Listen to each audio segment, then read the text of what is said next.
salaamaaleykum mbokku Sénégal salaamaaleykum mbokku internet yi maa ngi nuyu ku ci nekk sa tur ak sa sant di leen na ngeen dal jàmm sur ma chaîne YouTube Wes Show TV comme ni ñu koy faral defee chaque fois. ok gars yi tey dañuy ñëw wax si benn sujet bu sensible benn sujet boo xam ni ñu bëri dañ si d'accord muy góor muy jigéen ñu bëri duñ si d'accord muy góor muy jigéen mais loolu mooy li nga xam ni moom moo di débat on va essayer de débattre si li nga xam ni moom moo di féminisme dans la société sénégalaise. defoon naa si benn live ak sama ñaari féministes yoo xam ne toogoon nañu mais fallait que aussi tamit ma intervenir parce que d'habitude ñun bu ñu jëlee benn affaire si beneen dëkk benn genre style politique wala benn genre kuréel indi ko li nga xam moo di suñu dëkk on le fait pas li nga xam ne moom moo di à base si li nga xam ne moom mooy li ñu moom mooy maanaam suñu souveraineté suñu religion wala suñu culture mais dañuy utiliser boobu noonu jëm ko implanter si li nga xam ne moom moo di bopp sénégalais yi li ko waral mooy boo xoolee suñu système éducatif noonu la demee. boo xoolee internet bu mu duggee Sénégal noonu la demee mais aussi tam féminisme je vois que ni ñi nga xam ne ñoom ñoo ko indi Sénégal ñi nga xam ne ñoom ñoo ko nekk di force sénégalais en commençant si ki nga xam ne moom moo di Coumba Gawlo Seck depuis son boobu nga def tuddee na ko femme objet si la beaucoup de choses ont commencé à changer waaw muy moom muy Ndella Madior muy Calista Sy muy Maya képp koo xam ne gis ngeen ko muy imposer ni féministe la quoi comme si féministe dafa war a nekk benn affaire boo xam ni titre la quoi wala dafa war a nekk loo xam ni yoon la parce que yàlla kenn gënu ko nekk li nga xam ni moom moo di féministe bu ñu demee si li nga xam ni moom moo di religion yàlla laa kenn gënu ko nekk li nga xam ni moom moo di féministe te yàlla li mu wax si li nga xam ni moo di jigéen ak góor ñun xam nañ ko maanaam ñi si bëri xam nañ ko parce que xam la moo tax ma ne maanaam ñi si bëri xam nañ ko mooy maanaam dañ nekk benn dëkk boo xam ni ñoo dàq këru li nga xam ni moo di alxuraan mais koo ci laaj ay saar lu muy tekk du la ko fii Sénégal loolu mooy problème mooy maanaam dañuy toog di déglu yeneen nit ñoo xam ne dañuy ñëw wax lan la alxuraan wax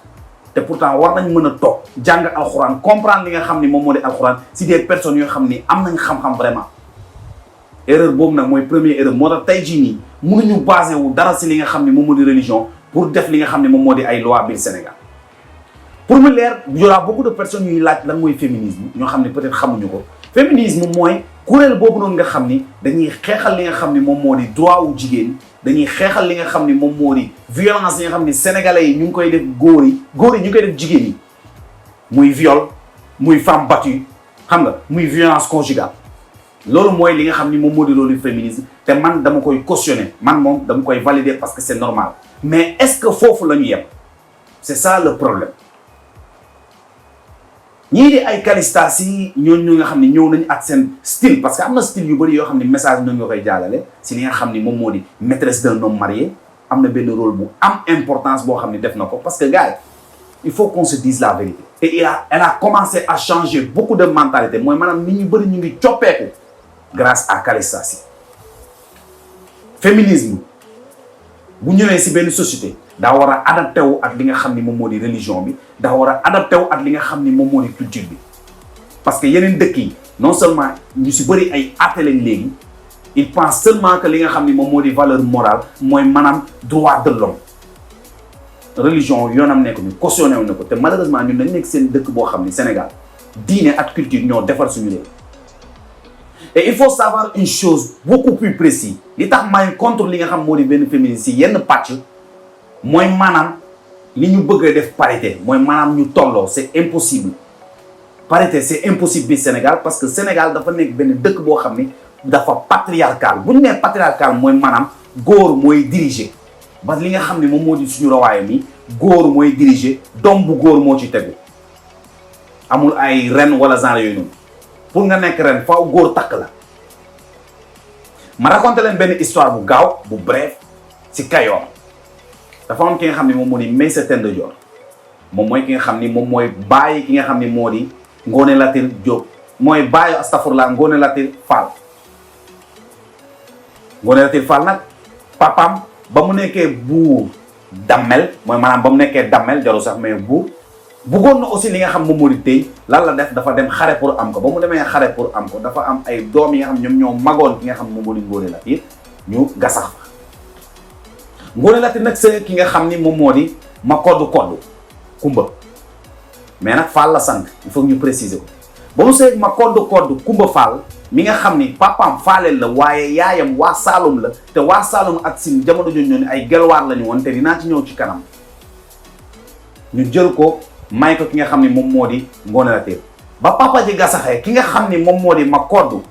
Koddu Kumba Fall dafa toog ci li nga xam ni moom moo di nguur gi ba mu toogee ci nguur gi dafa déranger ñu bëri lan moo tax mu déranger ñu bëri mooy maanaam yaayam gelwaar la te ñoom waa gelwaar ndono gi c'est pas li nga xam ni moom moo di papa ak doom bu góor non day nekk nijaay ak jarbaat te dinaa si gën a xuus ba mu takkee kooku noonu bañ dàqee kooku noonu ki nga xam ni moom moo di Ngoné Latyr dafa sëy keneen ka mu sëyal moom mooy kan Saxewaar Fatma Mbaye Diop Saxewaar Fatma Mbaye Diop la sëyal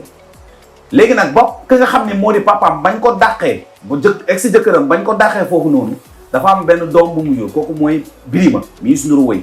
Birima Latyr Ngoné Birima nag moom néegum géej la bokkoon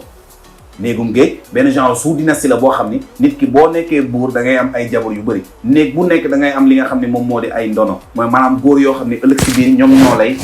aw kooku noonu nag ba mu amee Birima Ngoné Latyr moomu nag moom moo yoroon li nga xam ne moom moo di damay moom la Youssou Ndour naan fu mu yendu ma yendu fa yendoon naan moom dafa naan ba gasax dafa naan ba saay ba mu naanee ba saay nag dafa am problème mooy maanaam fallait que ñu am kenn koo xam ni moom mooy jël nono mi mais gannaaw ka nga xam ni moom moo di Maïssa Tenda Dior mi nga xam ne moom mooy baayu Ngoné Latyr ba mu gasaxee benn doom bu jigéen rek la fa bàyyi mu mag yeneen ñëpp ay xale lañ fallait que nag aussi tamit ñu am benn lingeer kon foofu noonu jigéen waroon na mën a diriger li nga xam ni moom moo di dëkk parce que moom mooy benn doom boo xam ni mu ngi ca néegum géej te aussi tamit validé woon nañ ko pour mu nekk mais le problème mooy jigéen la woon fallait trouver une solution ñi nga xam ne ñoom ñooy néegu géej nag bëgguñu woon perte li nga xam ni moom moo di ndono bi qu'est-ce qu'ils ont fait ils ont décidé de changer li nga xam ni moom moo di faaleen bi yóbbu ko jóg pour ñu mën a continuer yor li nga xam ni moom moo di nguur gi tout en restant li nga xam ni moom moo di patriarcal tout en restant aussi tamit si li nga xam ni moom moo di ndono boobu noonu ñu am en fait loolu mooy li nga xam ni moom moo di histoire au Sénégal à part ñi nga xam ne moom mooy ay waalo yëpp noonu la mel Linguère tamit benn exception la mais jaruñu siy xuus lu bëri lenn rek laa leen mën a wax mooy Gaabu Sine Saloum ñoom ñooy yenn dëkk yoo xam ni seen ndono patriarcal la mais dafa nekk li nga xam moo di matrilinéaire la moo tax mu nekk matrilinéaire mooy maanaam yow mii nii sa nijaay ngay doon pas sa yaay de sa nijaay ngay yonnu ba foofu noonu ngay gis noonu tamit góor ngay doon ça veut dire que ni patriarcal matrilinéaire lañ koy woowee. waaw ba ma leen raconter li nga xam ni moom moo di histoire bi ngeen mën a comprendre ne Sénégal du mës a nekk li nga xam ni moom moo di pays matriarcal mooy maanaam jigéen di ko diriger. dina jafe lool pour ñu gis jigéen nekk président kon tey jii nii su ma gisee ay Ndella Madior ak yenn yooyu noonu c'est pas possible mënul nekk parce que dañ nekk dëkk boo xam ni basam mala bi tubaab bi ñëwee de basam dafa mës a nekk ni góor mooy diriger muy kër muy fu nekk loolu il faut gars yi comprendre quoi mooy parité boobu noonu il faut ñu commencer si génnee seen xel biir Sénégal parce que Sénégal du France du États-Unis du yeneen dëkk seeni but nag seeni objectif 5 points la laa si jot a jàpp premier bi mooy fexe tu ba jigéen tolloo góor doole wala ëppale ko mooy bi Coumba Gawlo la ñëwee naan du ma femme objet du ma femme objet ñaari loxoy takk tubay moo takk sër loolu yëpp mooy sorte d'introduction bi nga xam ne indi na ko participation si li nga xam ne moom moo di féminisme fexe tu ba jigéen am ndogal comme góor nu muy amee ndogal mooy maanaam bu jëkkër waxee jabar ne ko non nii laay def loolu mooy femme objet bu xëyee tey dem liggéey góor gi dem xëy liggéey xale yi bon dañuy débrouiller quoi indi mbindaan te li nga xam ne moom moo di xale yi ba nga xam ne yar mbindaan moo yar sa doom xamoo ban éducation la am moom lay inculquer si li nga xam ne moo di sa doom wala ñibbisee ku nekk sonn tëdd keneen ki naan mun a woon dama sonn say dootul amati foofu noonu deuxième point bi mooy fexe tout ba li nga xam ne moom moo di féminisme daan li nga xam ne moom moo di religion mooy nekk au-dessus de la religion mooy maanaam lépp loo xam ni yàlla def na ko pour jigéen mel noonu nga gis ñoom ñooy ëpp doole li nga xam moom la dafa mel ni nga ne LGBT rek wala lépp loo xam ni moom moo di Illuminati c'est la même chose ak li nga xam ni moom moo di féministes yi nga xam ni dañuy toppandoo féministes français wax mën na yi nekk Sénégal mais ñuy toppandoo féministes français. troisième point bi mooy cautionner non au mariage liberté sexuelle nga nekk li nga xam nit koo xam ni waroo dépendre si góor maanaam pour sëy wala waroo dépendre si mariage pour sëy moo tax tey Sénégal boo xoolee ñu ne keroog gis naa benn genre article bu génn li nga xam ne moo di si site yi bu ñuy wax naan plus de 30 jigéen yi am 30 ans mënuñu am jëkkër mais c'est normal tey buñ toogee ne góor amatul c'est normal Sénégal kan mooy góor ak kan mooy jigéen mënoo ko ràññee parce que jigéen bu deful li nga xam ni moom moo di rôlam góor bi nan lay mën a nekkee góor si kawam il faut que ñuy waxante dëgg loolu mooy indi li nga xam ni moom moo di infidélité indi aussi tamit li nga xam ni moo di matérialisme parce que matérialisme attention na góor yi ñoo ko cautionné ñoo tax jigéen ñi nekk ay matérialiste parce que tey jii nii góor yàlla bu jël xaalisam wala mu xool ne day xool bànneexu jëm di ko jëndal ay oto may ko luxe tey jii nii xaritam bu ko gisee dina bëgg a mel ni xaritam dina dem fu nekk wuti ko fa loolu mooy li nga xam ne moom moo di infidélité moo tax Sénégal bëri mbaraan kon mbaraan ndax dina jaaxal nit ñi mënuñu jaaxal mbaraan bi am Sénégal c'est normal parce que tey jii nii boo amee si Ablaye Demba soo amee si Demba benn aliment nga am kële benn gaz nga am kële benn ceeb waaw billaa di nga togg loolu mooy li nga xam ni moom la ñu féminisme inculqué li nga xam ne moom bopp Sénégal moo tax jigéen ñi di mbaraan parce que bëgguñu doylu dañu bëgg a mel ni seen xarit yow sëg bu may kële faaw mu am ko par force non au mariage nag loolu la libre ba nga ne lii après ñu bëgg ñu respecter leen c'est ça le problème maanaam dañuy def li nga xam ni moo àndul li nga xam ni moom moo di yoon après ñu bëgg ñu respecter tey jii nii jigéen bu muuru ak lu mu mënti def lu bon laa wax de boo ko gisee doo ko traité de caga mais jigéen lu mu mënti baax am na nu muy solo boo xam ne boo ko gisee sa xel automatiquement da nga koy jàppee ñiy dem guddi di taxaw.